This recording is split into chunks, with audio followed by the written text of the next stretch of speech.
Let's take an updated look at the 3ds Max Applink connection plugin for 3D Coat. To install it, you would go to 3D Coat's main page, click on Download, under Applinks, choose Applink, and then 3ds Max. You can click on this link here to download the Applink.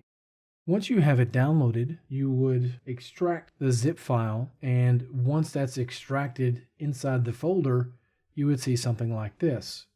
We need to copy and paste these icons into the 3ds Max directory.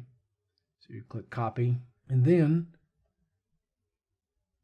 under UI_IN in the icons dark directory, you would paste those icons here.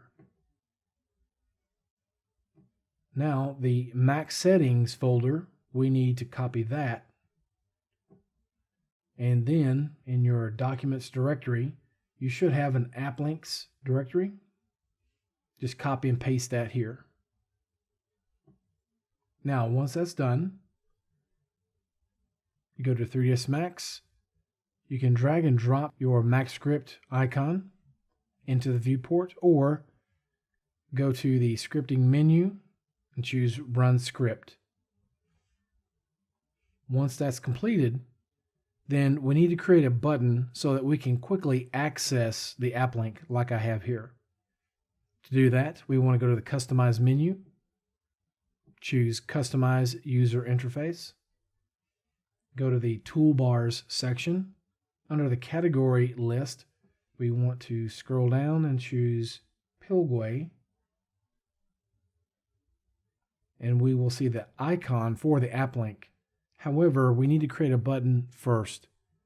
You would click New and name it accordingly. Then you'll get a floating button to which you can dock it wherever you prefer.